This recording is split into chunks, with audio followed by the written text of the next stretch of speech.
Mateus capítulo 5, versículo 4, diz assim: Bem-aventurados os que choram, pois serão consolados. Amém? Mais uma vez, bem-aventurados os que choram, pois serão consolados. Senhor Jesus, nós queremos, meu Deus, adorar o Senhor nessa noite e engrandecer o seu nome. Agradecer, ó Deus, pela leitura da tua palavra e pelo privilégio que temos, ó Deus, de cultuar o Senhor presencialmente, Pai. Oramos e pedimos que o teu Espírito Santo traga cativo o nosso entendimento, para que nós venhamos compreender as verdades desse texto. Em nome de Jesus Cristo eu oro. Amém. Amém. Queridos irmãos, nós estamos aí dando sequência a essa série de mensagens sobre o Sermão do Monte, né? E esse início do sermão, as bem-aventuranças, as beatitudes, nós já falamos sobre a postura de Jesus Cristo ao iniciar o sermão, né? E como Jesus Cristo ele se comporta, como ele ensina, como ele faz com que o povo sente e ele se senta para ensinar, como ele é um bom mestre e ele tem palavras para o seu povo, como ele olha para o seu povo, como ele olha para o seu rebanho, como Deus sabe das nossas necessidades. Falamos também no culto passado sobre a primeira bem-aventurança, ser pobre de espírito, em algumas versões ser humilde de espírito. E como disse Charles Spurgeon, essa é a primeira bem-aventurança, é o primeiro degrau dessa escada. Nós conseguimos enxergar aqui, parece que uma pintura do homem perfeito, o homem que habita o reino dos céus. É um homem que vai na contramão do mundo. É um homem que ele não se amolda àquilo que a sociedade quer. E Jesus Cristo deixa isso muito claro, porque ele começa dizendo que mais do que felizes, bem-aventurados, mais do que felizes, são aqueles que são pobres de espírito. Não pobres financeiramente, mas pobres de espírito. Mais do que felizes são os mansos. Mais do que felizes são os que choram, mais do que felizes são os perseguidos. E isso vai na contramão do que o mundo diz que é felicidade. E eu quero hoje conversar com vocês um pouquinho a respeito das lágrimas aqui nesse texto. Dessa bem-aventurança, bem-aventurados os que choram, porque eles serão consolados. Bem-aventurados os que choram, porque eles serão consolados. Se você tem filhos pequenos, ou você é pai e mãe, e mesmo que seu filho seja grandão, você há de concordar comigo e vai se identificar com o que eu vou falar. Crianças choram. E como choram, irmãos? E como choram? Elas choram por tudo e choram também por nada. Eu tenho 2 filhos, o Heitor e o Estevão. O Heitor, quando nasceu, ele chorou 40 noites. Não foram 40 dias, irmão. Durante o dia, o rapaz dormia. E durante a noite ele chorava. Irmãos, tinha dias assim que eu tinha vontade de arrancar os cabelos, os poucos que eu ainda tinha. Eu tinha cabelo quando o Heitor nasceu. Eu acho que foi o choro dele que fez eu perder. Já o Estevão não. O Estevão foi tranquilo, ele não chorou. Ele chorava aquela manhãzinha, aquele chorinho, eu estou com fome, está na hora de mamar. E quando a Grace dava um mamar para ele dormia. Mas o Heitor não. O Heitor chorou 40 noites. Crianças choram. Crianças choram. Não é um versículo, mas talvez poderia ser: aonde estiverem 2 ou 3 crianças reunidas, ali há choro e lágrimas. Talvez até soluço. Você vai ver choro de criança, inclusive em festinha de aniversário. É festa. Tem brigadeiro, tem docinho, tem coxinha, tem salgadinho, tem balão. Mas também tem choro. As crianças choram por tudo e por nada. Como eu disse, não é um versículo, mas é uma grande verdade. Não é incomum vermos e ouvirmos choros até em festinha de aniversário. Porém, o mais incrível dessa capacidade das crianças de chorar quando são repreendidas por algo que estão fazendo ou por uma malcriação, também é a capacidade que elas têm de chorar quando elas são perdoadas por aquilo que elas fizeram. Elas choram quando elas fazem alguma coisa errada, mas elas também choram quando o pai e a mãe chegam, dá aquele abraço e perdoam. Com o passar dos anos, a gente vai perdendo essa sensibilidade do choro do perdão. Me parece que o choro, então, é uma reação natural. Ele nos acompanha até o último dia, até o fim da vida. O que intriga a ciência não são as lágrimas, pois nós choramos todos os dias. Nós choramos pequenas quantidades de lágrimas para lubrificar a córnea. O que intriga a ciência não são as lágrimas, mas sim o choro emocional, as lágrimas emocionais. Não são também as lágrimas reflexivas, como por exemplo, quando você pega uma poeira no seu olho vai lacrimejar. Quando você, dona de casa, vai cortar uma cebola, o vapor daquela cebola faz o seu olho lacrimejar.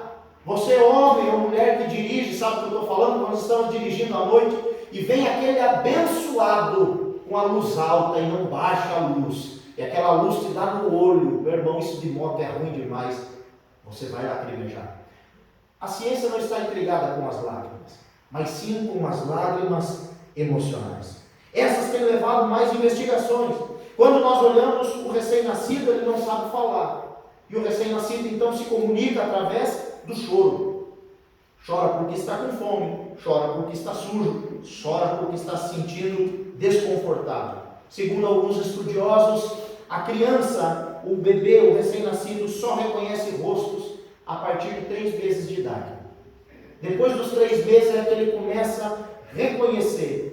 E é nessa idade que ele começa a socializar e desenvolve então as chamadas lágrimas emocionais. E estas permitem que ele consiga se expressar e assimilar se precisa de ajuda ou está em perigo.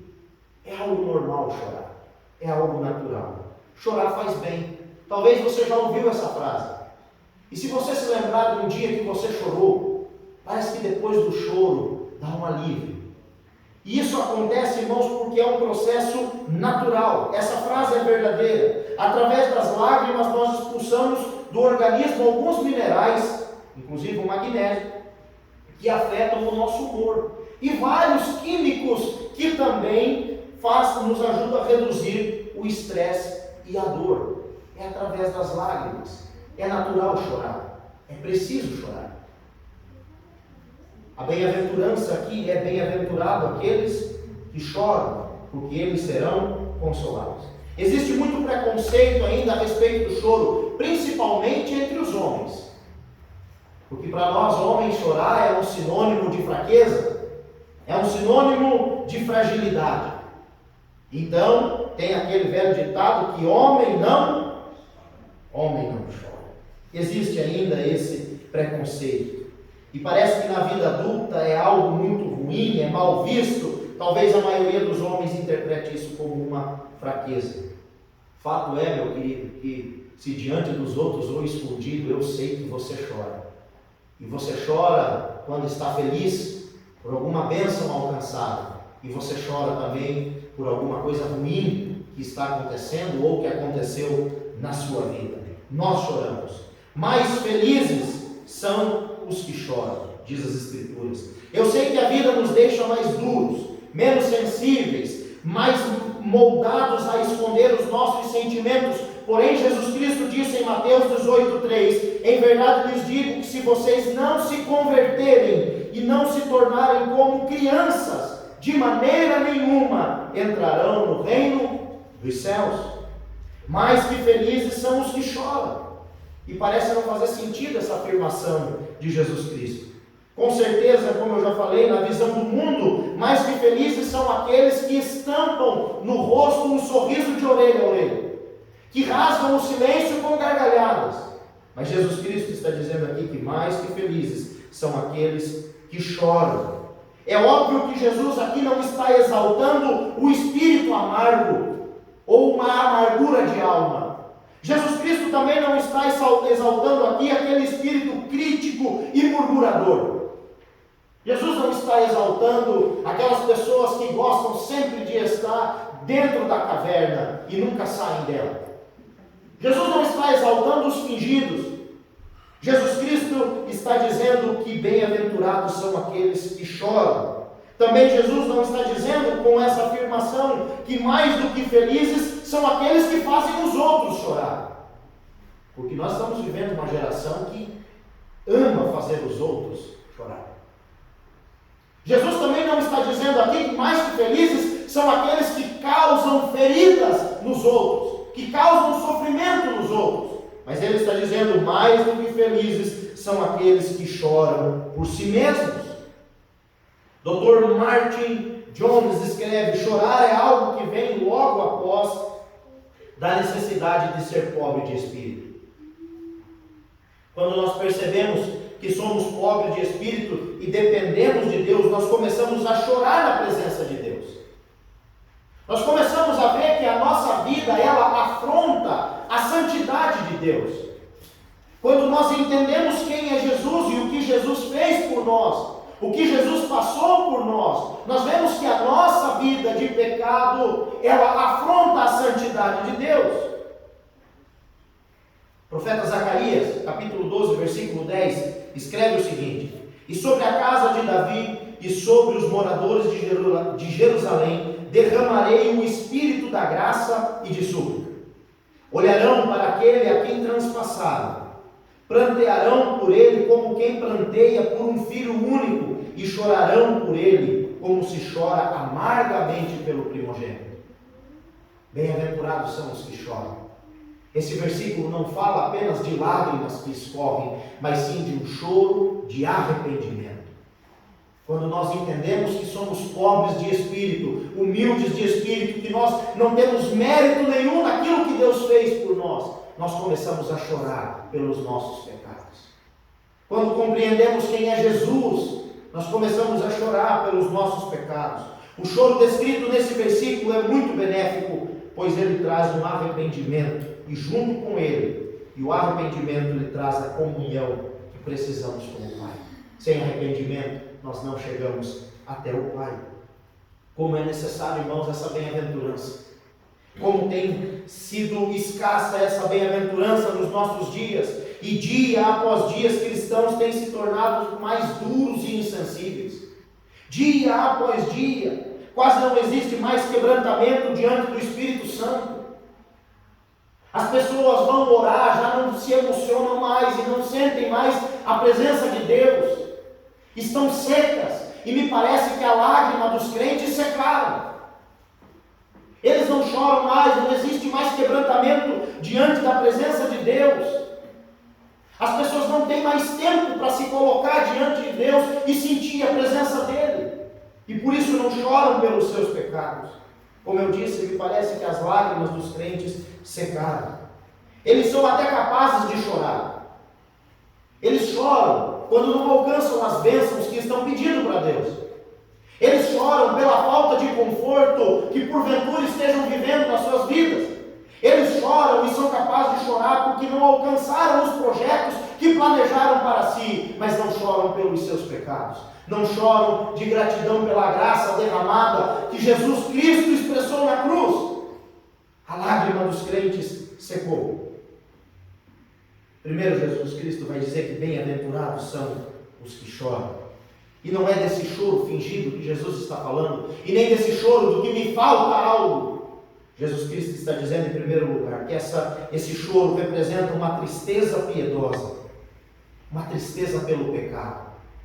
É como se Jesus dissesse: bem-aventurados os que choram pela corrupção da sua própria natureza. Mais do que felizes são aqueles que choram porque têm consciência que são pecadores diante de Deus,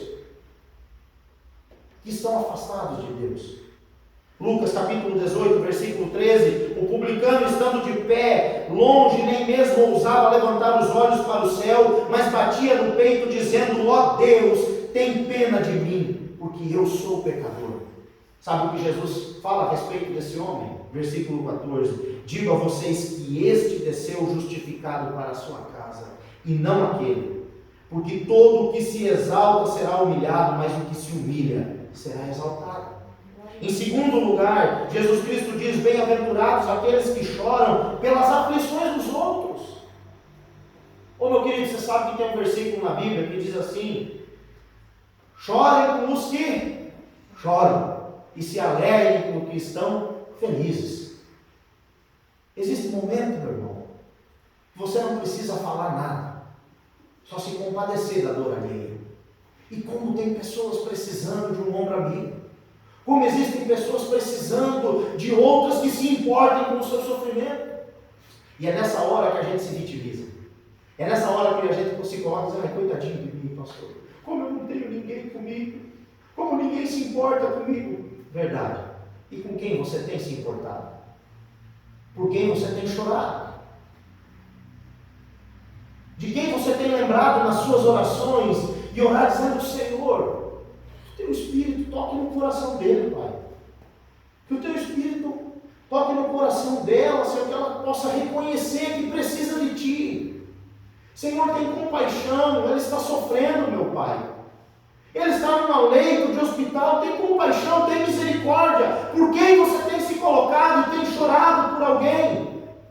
Bem-aventurados são aqueles que choram pelos seus pecados, mas que também choram pelos outros, como Jesus Cristo fez por Jerusalém. Em Lucas 19, 41 até o 44, diz o seguinte: quando Jesus ia chegando a Jerusalém, vendo a cidade, chorou por ela, dizendo, se você soubesse, ainda hoje o que é preciso para conseguir a paz, mas isto está agora oculto aos seus olhos, pois virão dias em que os seus inimigos cercarão você de trincheiras, e apertarão o cerco por todos os lados, e vão arrasar você, e matar todos os seus moradores. Não deixarão pedra sobre pedra, porque você não reconheceu o tempo em que Deus veio visitar. Bem-aventurados são aqueles que choram, que se importam com a dor dos outros. Como é lindo o cântico do salmista, quando ele diz que Deus não rejeita um coração contrito e quebrantado. Salmo 51, versículo 17, sacrifício agradável a Deus é um espírito quebrantado, coração quebrantado e contrito, não desprezarás, ó Deus. Nós precisamos chorar na presença de Deus, nós precisamos quebrantar o nosso espírito na presença de Deus. Sabe por quê? Porque Deus jamais rejeita quem se achega a Ele. Eu sei, meus queridos, que existem pessoas que são capazes de fingir lágrimas, né? Lágrimas de crocodilo. Lágrimas de crocodilo. Mas essas lágrimas fingidas, elas podem enganar muitas pessoas, podem nos enganar, mas elas não são capazes de enganar o nosso Deus. Ele é o único capaz de discernir o mais íntimo desejo, de interpretar todos os sentimentos do nosso coração. Sabe o que Deus fez? Como Deus interpreta as lágrimas? O salmista disse que Deus recolhe as nossas lágrimas, Deus envia anjos a recolher as nossas lágrimas como em odres. E essas lágrimas são ouvidas no céu em forma de oração. Eu, quando leio esse texto, eu lembro do pequeno Ismael. Foi mandado embora por seu pai Abraão. E Ismael e Agar estão no deserto sem água.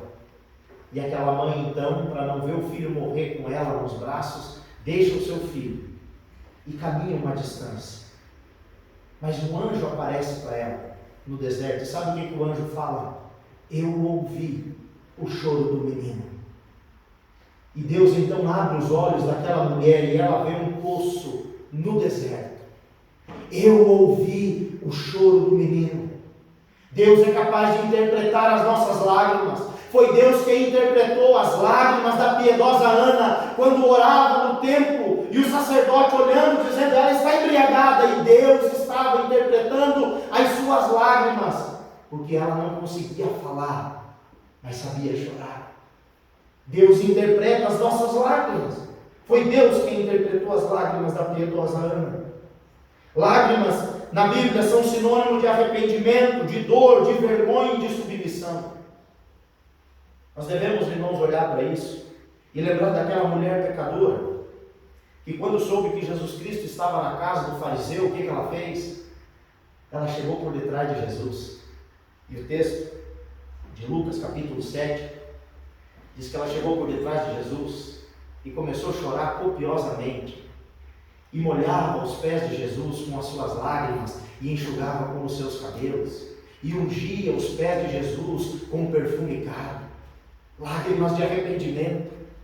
Mas às vezes as lágrimas também são de dor, e nós devemos lembrar daquelas duas irmãs, Marta e Maria, que mandaram um recado para o amigo Jesus, dizendo: Jesus, o seu amigo Lázaro está mal e vai morrer. O Senhor tem poder de curar para tinha que curá-lo. Mas quando Jesus chega, Lázaro já tinha morrido há 4 dias. O texto conta dois encontros. O primeiro encontro é o de Marta. Marta vai chorando até Jesus e Maria fica chorando em casa. Quando Maria sabe que é Jesus que está lá, ela levanta e vai chorando até onde Jesus está. E todos aqueles vizinhos e amigos que estavam ali para consolá-la vão correndo junto com ela. E o texto diz, porque pensaram que ia para o sepulcro chorar. Quando ela chegou, ela não foi para o sepulcro, mas ela foi até onde Jesus estava, porque Jesus ainda não tinha entrado na cidade. E o texto diz que ela se jogou aos seus pés. E Jesus, vendo que ela chorava, e todos os que estavam acompanhando choravam também, moveu-se no seu íntimo de compaixão e foi até o túmulo, aonde seu amigo tinha sido sepultado. Muitas vezes as lágrimas vão ser de dor. As lágrimas também podem ser de vergonha. Quem não lembra aqui de Pedro, que disse, se for preciso eu morro junto contigo. Decepou a orelha do menino. Mas quando Jesus foi preso, Pedro, como todos os outros, fugiu. Tentou ficar por perto. E antes que o galo cantasse, Pedro disse em alto e bom som, eu não o conheço, eu não o conheço, eu não o conheço. E o texto sagrado diz que na terceira vez que Pedro disse, Jesus olhou para ele. E Pedro então se lembrou do que Jesus tinha dito, antes que o galo cante, tu me negarás 3 vezes. As Escrituras nos dizem que Pedro saiu dali e foi fazer o quê? Chorar amargamente. Lágrimas de submissão. O próprio apóstolo Paulo disse que o seu ministério era regado de lágrimas. Atos capítulo 20, versículo 19. Fiz o trabalho do Senhor humildemente e com muitas lágrimas. Meus irmãos, bem-aventurados os que choram. Este choro nos leva ao arrependimento. Este choro nos leva à conversão. Por isso ele vem logo após ser humilde de espírito. Somente os que vão chorar por seus pecados são aqueles que reconhecem que não tem mérito nenhum na salvação. E que a salvação é proveniente de Deus. Assim como o trigo se dobra, se curva para o lado que o vento está soprando, assim é o novo nascido. Ele se curva, ele se dobra ao vento do Espírito de Deus. É nessa condição de sujeição, de humildade de espírito, de pobreza espiritual, que nós conseguimos chorar pelos nossos pecados. Porque é nessa condição que nós reconhecemos quem é Jesus nas nossas vidas. E o que Jesus Cristo fez por nós, que Ele fez para nos salvar. Mas o texto diz, bem-aventurados são os que choram. E há uma promessa aqui. Eles não são só bem-aventurados ou mais do que felizes porque choram, mas também porque serão todos consolados. A promessa para os que choram é que eles serão consolados. E isso acontece primeiro na consolação do perdão e depois na consolação da comunhão. Lembra da mulher que chorou arrependida aos pés de Jesus? Jesus Cristo disse que a multidão de pecados dela havia sido perdoada. Lembra do choro das irmãs Marta e Maria, que choraram a dor da perda do irmão Lázaro? O choro delas foi substituído por risos e alegrias, quando elas viram a glória de Deus, quando Jesus Cristo disse em alto e bom som, Lázaro, vem para fora, pois Ele é a ressurreição e a vida. Lembra das lágrimas de Pedro, as lágrimas de vergonha? Elas foram substituídas pelo consolo do perdão. Depois que Jesus Cristo ressuscitou, Ele mandou um recado para o anjo. Ele disse para o anjo, as mulheres foram até o sepulcro, e o anjo disse, o que vocês estão procurando aqui? Ele não está aqui, Ele foi à frente de vocês. Avisem os discípulos e avisem também a Pedro. Jesus precisava ter uma conversa com Pedro. E depois de uma noite falida de pescaria, Pedro chega na praia, tem um braseiro e tem peixe sendo assado, e Jesus diante de todos pergunta, Pedro, tu me amas? E 3 vezes Jesus repete a pergunta, e na terceira vez Pedro diz: ah, Senhor, tu sabes. E Jesus 3 vezes fala para Pedro: então, apacenta as minhas ovelhas, apacenta os meus cordeirinhos. Ao perdão, ao consolo, quando a lágrima é verdadeira. Lembra de Paulo? A lágrima da submissão. Muitas foram as dificuldades que Paulo enfrentou, e ele diz que ele enfrentou naufrágios, açoites e prisões, um espinho na carne que ele mesmo nomeou como um mensageiro de Satanás, que vinha para atormentar ele, acerca do qual ele orou 3 vezes. Qual foi a resposta de Deus para esse sofrimento de Paulo? Paulo, a minha graça te basta, e o meu poder se aperfeiçoa na fraqueza.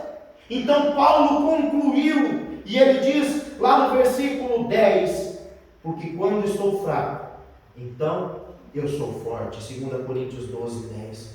O apóstolo Paulo tinha certeza que jamais seria abandonado por Deus.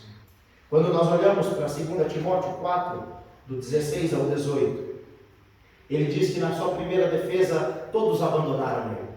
Ninguém estava junto com ele quando ele ia ser julgado. E ele não imputava aquilo sobre justiça, como juízo, sobre ninguém. Ele sabia que aquilo era a vontade de Deus, para que a mensagem dele chegasse aos ouvidos de todos aqueles que não eram judeus. Mas ele fala algo interessantíssimo no versículo 18. Veja aqui, 2 Timóteo 4, 18. Assim, o Senhor me livrará também de toda obra maligna e me conduzirá a salvo para o reino celestial. A Ele seja a glória para todos sempre. Amém. Olha o que diz o versículo 17: todavia o Senhor permaneceu ao meu lado e me abençoou com forças. Quando todo mundo me abandonou, Deus estava junto comigo e me fortaleceu. E a fé dele vai ali, ele diz: eu sei que Deus me livrou da boca deste leão. Eu sei que Deus vai me livrar de todas as provações, até que eu chegue a salvo ao reino celestial. Bem-aventurados são os que choram, porque eles serão consolados. Imagine que lá na glória, junto com Deus, não haverá mais nada disso. Em Apocalipse está escrito: e Deus limpará dos seus olhos toda lágrima, e não haverá mais morte, nem pranto, nem clamor, nem dor, porque já as primeiras coisas são passadas. Apocalipse 21, 4. Quando nós choramos por nossos pecados, Deus nos perdoa, Deus nos restaura, Ele nos oferece uma nova chance de recomeçar. Você tem chorado? Tem chorado pelos seus pecados? Tem chorado pelos seus amigos? Tem chorado pela sua família? Se você tem chorado, saiba que você vai ser consolado. Não desista jamais, em nome de Jesus. Oremos. Pai bendito, Deus de infinita graça e misericórdia, te louvamos, ó Deus, porque o Senhor é bom e porque a Tua palavra falou aos nossos corações. Continua, Deus, a falar conosco, que essa palavra não caia no vazio, mas que ela encontre no nosso coração um terreno fértil para produzir frutos para a vida eterna. Assim oramos em nome do Pai, do Filho e do Santo Espírito de Deus. Amém.